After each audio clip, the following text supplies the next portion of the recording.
तो भाई हम लोग एनपीए पढ़ रहे हैं। एनपीए का फुल फॉर्म क्या हो गया? Non performing asset. अब हम आते हैं बेसिकली एनपीए से पहले एक शब्द हम सुन लेते हैं, ईएमआई। इसको हम लोग क्या बोलते हैं? Equated monthly instalment. ठीक है, सुनते चलिएगा बस आराम से, कोई दिक्कत नहीं है। मान लीजिए हमारा ईएमआई 100 रुपये का है, जिसमें दो भाग होते हैं। एक भाग होता है प्रिंसिपल, दूसरा भाग होता है इंटरेस्ट। क्लियर हो रहा बात? अब हम आते हैं इसमें भी 100 रुपये में प्रायोरिटी किसको मिलेगा? पेमेंट किसमें प्रायोरिटी मिलेगा? पेमेंट के समय। ठीक है, तो मान लीजिए कि 100 रुपये में 70 रुपये प्रिंसिपल है और 30 रुपये इंटरेस्ट है। जब भी पेमेंट लेगा सिस्टम, सबसे पहले वो इंटरेस्ट को पेमेंट करेगा, यानी इंटरेस्ट फर्स्ट पे होगा। उसके बाद आप बोल सकते हैं प्रिंसिपल का पेमेंट होता है सेकंड पे।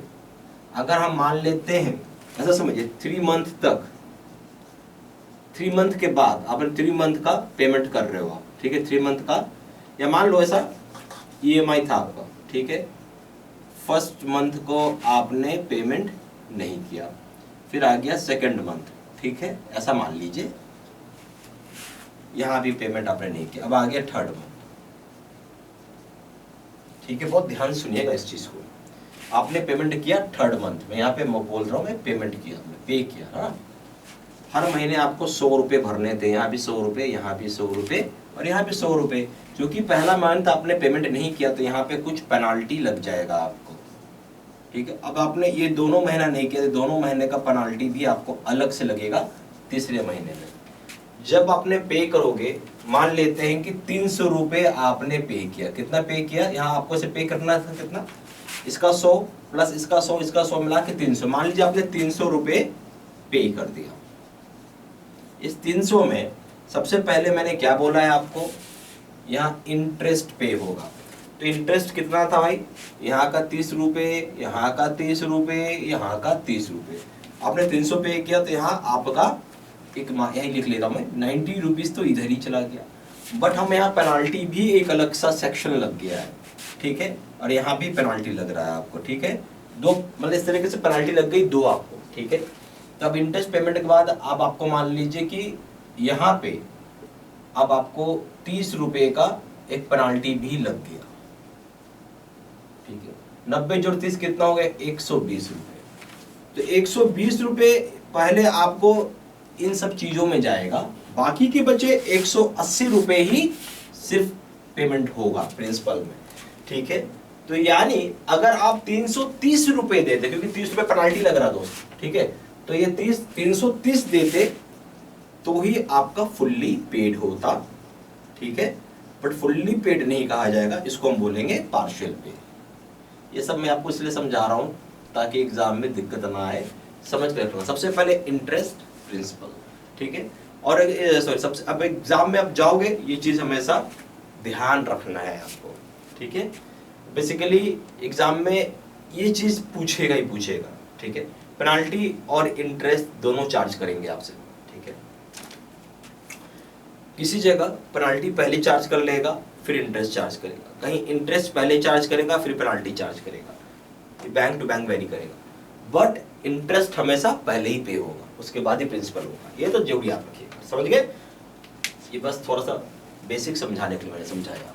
चलिए हम नेक्स्ट चलेंगे। हम आएंगे,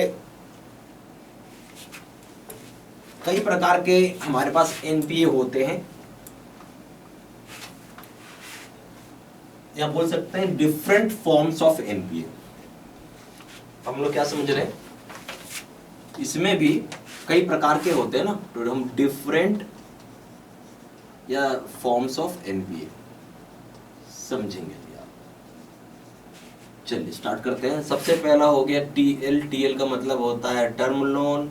ठीक है, टर्म लोन यहाँ ये बोलता है कि इंस्टॉलमेंट हो, ऐसा समझिए, ऐसा सीधा लिखते हैं हम उसको,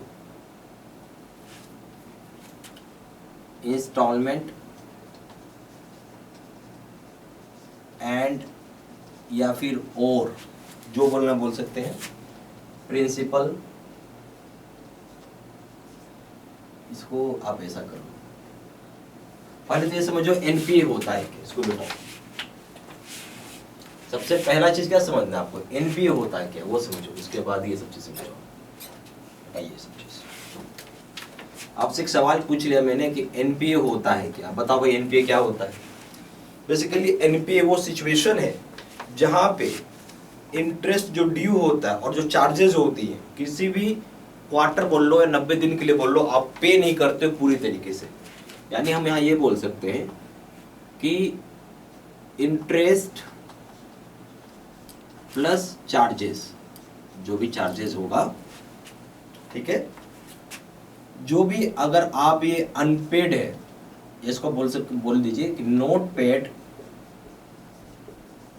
फुल्ली, पूरी तरीके से फॉर 90 डेज तक, पूरी तरीके से 90 दिन तक अगर आप पे नहीं करते हो, चाहे 1 क्वार्टर या फिर आप 3 मंथ्स तक आप पे नहीं करोगे, हम उसे एनपीए बोल देंगे, इंटरेस्ट प्लस चार्जेस। ठीक है, अगर पूरी तरीके से पेड नहीं होगा, शब्द को ध्यान दीजिए 90 दिन तक, तो हम इसे आपको वो बोलेंगे। ठीक है, क्लियर होगी बात।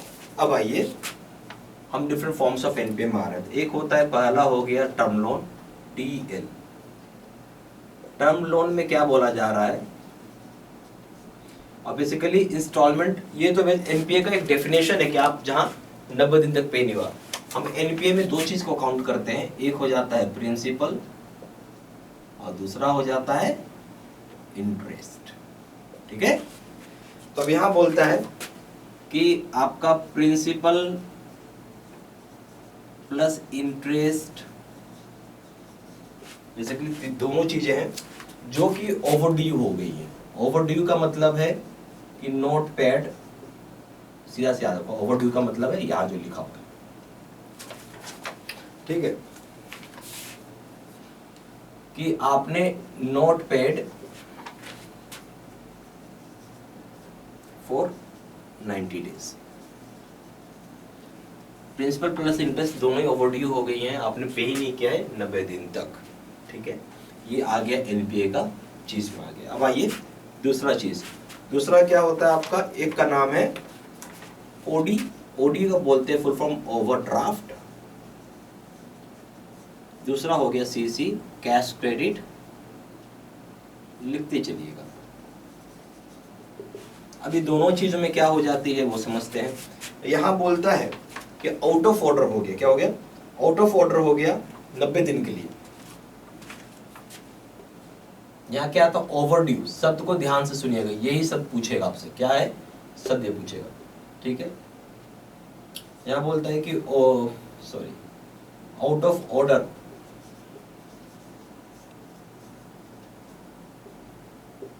ठीक है। अब आउट ऑफ ऑर्डर क्या होता है वो समझते हैं हम लोग पहले। आउट ऑफ ऑर्डर ये बोलता है वो ऐसा सिचुएशन है, इसमें चार तरह का सिचुएशन है, मैं आपको बताता हूँ। इसमें ए पॉइंट बना के लिख लीजिए, जो भी आउटस्टैंडिंग बैलेंस है, जो भी आपका आउटस्टैंडिंग बैलेंस होता है, आउटस्टैंडिंग बैलेंस वो एबव मतलब जो भी लिमिट आपको मिला हो उससे ज्यादा आउटस्टैंडिंग बैलेंस हो गया, above limit for 90 days. Example ले लीजिए, जैसे मान लेते हैं कि आपको लिमिट था 1 लाख और यहाँ पे हो गया है 1.1 लाख। ये क्या हो गया, ज्यादा हो गया, और ऐसा 90 दिन तक हो गया। हाँ? तो ये हो जाएगा आउट ऑफ ऑर्डर। ठीक है, दूसरा, किसी तरह क्रेडिट नहीं किया आपने, no credit for last 90 days. किसी तरह का क्रेडिट का मतलब क्या होता है, पैसा का लेन देन नहीं हुआ। ठीक है, और अगर क्रेडिट किया भी तो सफिशिएंट नहीं है, इंटरेस्ट को कवर करने के लिए सफिशिएंट नहीं। क्रेडिट किया भी, क्रेडिट जो है नॉट सफिशिएंट टू सर्व बोलिए या कवर बोलिए interest.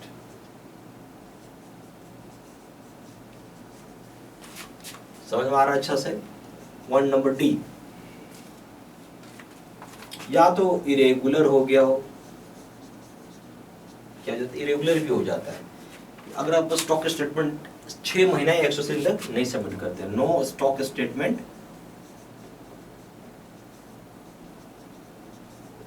Submitted for last 180 days. कोई इसको 6 महीना भी बोल सकता है, ठीक है।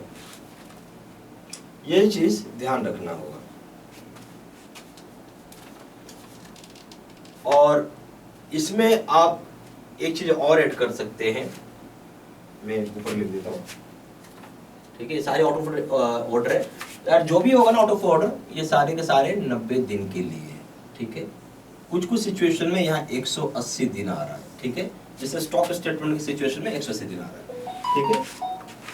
और थोड़ा इसमें लिख लीजिए, ठीक है।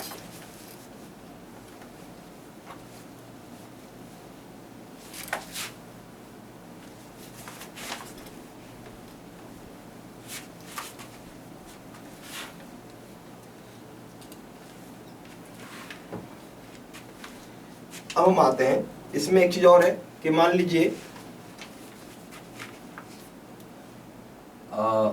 रेगुलर, उसी में एक ही पॉइंट बना लीजिए, रेगुलर क्रेडिट लिमिट है बट उसको नॉट लिखा हुआ है, क्या नॉट रिन्यू किया गया है, चाहे रिव्यू भी नहीं किया गया है, नॉट रिन्यूड या रिव्यूड, कुछ भी नहीं किया आपने,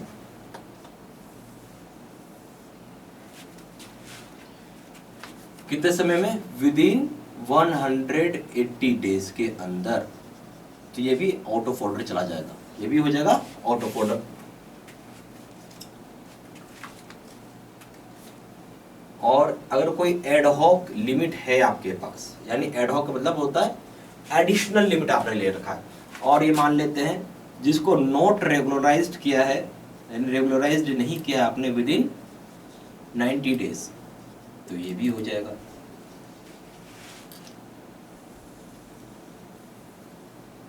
थोड़ा समझ के रखना है इसको, बस ये हो गया, बाकी सब जगह बहुत ही इजी है। अब आइए तीसरा, एक सुनेंगे आप बिल डिस्काउंटिंग, बिल डिस्काउंटिंग, और एक होता है बिल परचेज। दोनों ही केस में, बिल डिस्काउंटिंग, बिल परचेज, इन दोनों केस में अगर ओवरड्यू हो गया, ठीक है, 90 दिन से ज्यादा समय के लिए ओवरड्यू है, क्या है, ओवरड्यू है फॉर 90 डेज, तो ये भी आपका एनपीए में क्लासिफाई हो जाएगा। याद रखिएगा इस चीज बस। अब आइए एग्रीकल्चरल क्रॉप लोन, ऐसा कर लेते हैं। एग्रीकल्चर में दो प्रकार के, agriculture short term crop loan, अच्छा हो गया बोलने में, है ना। क्या है, एग्रीकल्चर में शॉर्ट टर्म क्रॉप लोन है ये, ठीक, छोटे समय के लिए। तो यह दो चीज बोला जाता है कि आपका यहाँ जो इंस्टॉलमेंट है, तो इंस्टॉलमेंट क्या होगा आपका, installment is equal to principal plus interest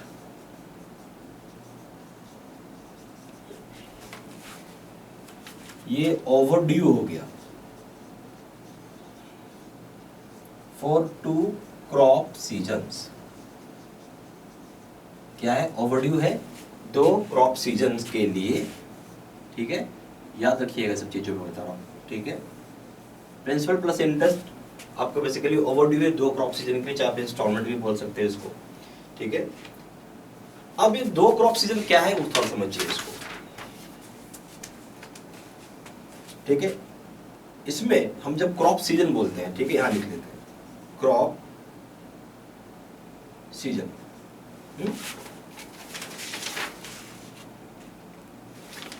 season से बोलिए क्रॉप ड्यूरेशन, बोलिए 2 crop duration crops, 2 crop duration, ठीक है।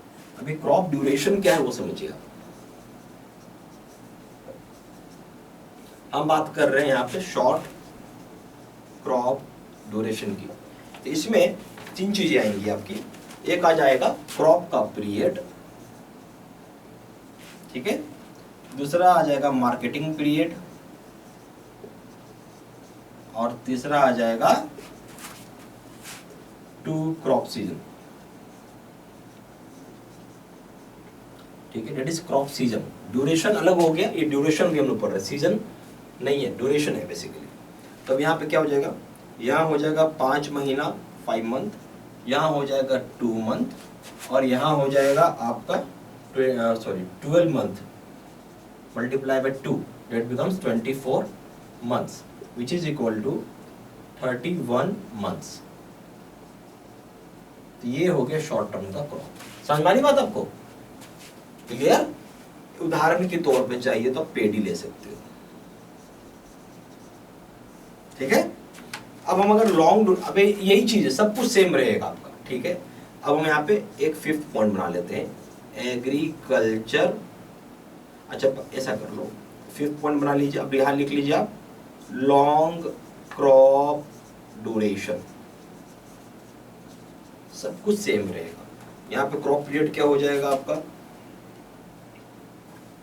सब कुछ सेम रहेगा, 5 मंथ प्लस 2 मंथ, बट यहाँ पे 18 मंथ का ये हो जाता है, ठीक है।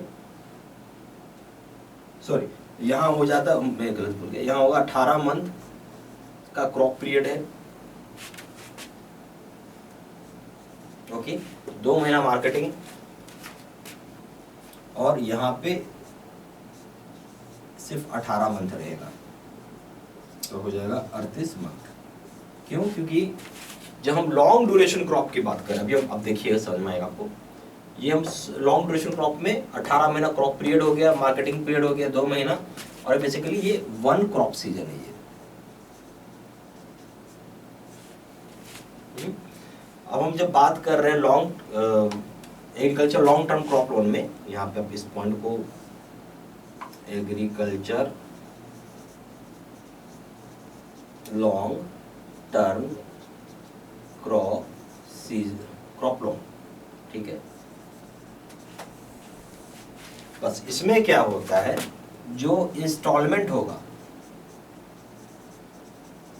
वो ओवर ड्यू हो गया 1 क्रॉप सीजन से, 1 क्रॉप ड्यूरेशन से, नॉट सीजन है, 1 क्रॉप ड्यूरेशन, इतना ही अंतर। यहाँ पे 2 क्रॉप ड्यूरेशन था, यहाँ 1 हो जाएगा, वहाँ 2 था, यहाँ 1 हो जाएगा। इसके अलावा कोई चेंजेस नहीं है। लॉन्ग ड्यूरेशन क्रॉप में 18 प्लस 2 प्लस 18 महीना, ठीक है, बस इतना ही है। ये हो जाएगा आपका 38 महीना, इसके अलावा इसमें कोई चेंजेस नहीं आता, ठीक है। एग्जाम्पल चाहिए इसमें कौन सा हो जाएगा एग्जाम्पल, तो आप शुगर केन का डाल सकते हो।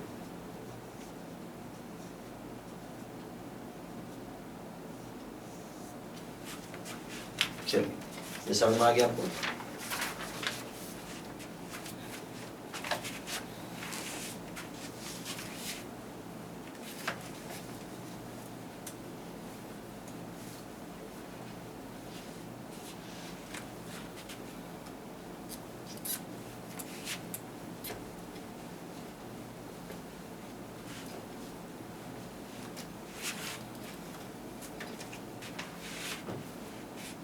ठीक है। अब हम आएंगे इसके बाद एक चीज और है, पॉइंट नंबर 6 में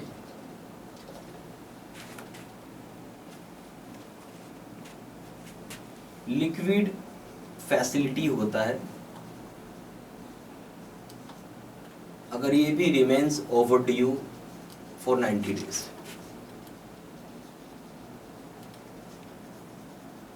ठीक है, अगर ये भी ओवर ड्यू हो जाता है 90 डेज से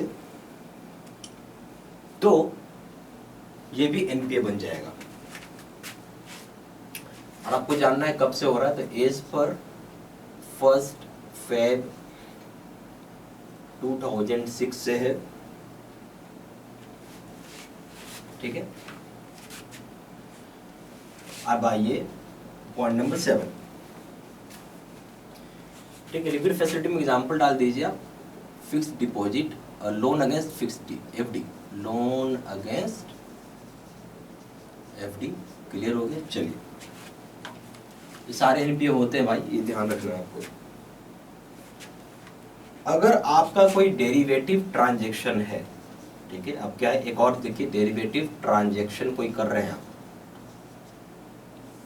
ठीक है, मान लीजिए कोई डेरिवेटिव ट्रांजैक्शन है, वो भी ओवरड्यू हो गया, जहां कुछ पैसा आपको मिलना था क्योंकि आपको प्रॉफिट हो रहा है, तो आप लिख सकते हैं कि ओवरड्यू,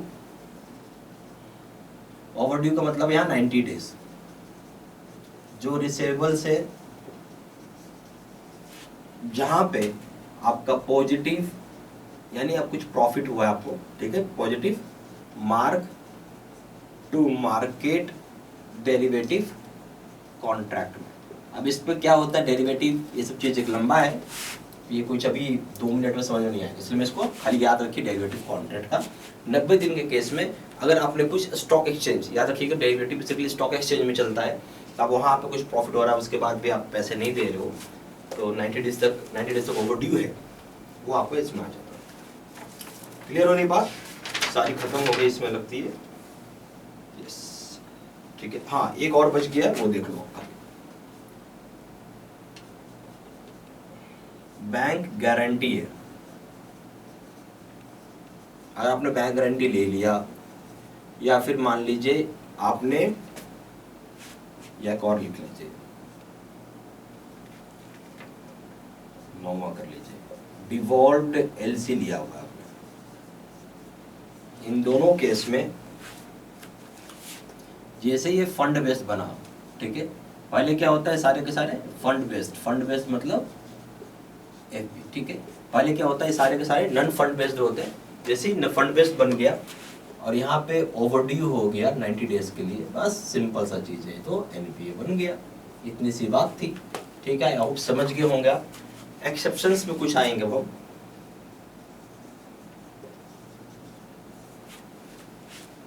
एक्सेप्शंस में सबसे पहला लिख लेते हैं हम लोग, जो स्टाफ की लोन होती है, तो लोग स्टाफ का लोन में सिर्फ ऐसा होता है कि फर्स्ट आपका प्रिंसिपल पे होगा, आफ्टरवर्ड्स इंटरेस्ट, ठीक है। हम लोग स्टाफ के लोन को एनपीए नहीं करते हैं, ठीक है, स्टाफ लोन बेसिकली एनपीए हम लोग नहीं करते हैं। याद रखिए, सिर्फ स्टाफ लोन में ही ऐसा होता है कि पहले आपका प्रिंसिपल पे होगा, उसका इंटरेस्ट, बाकी सब जगह उल्टा होता है। सारा पॉइंट्स लिख लीजिएगा। Thank you.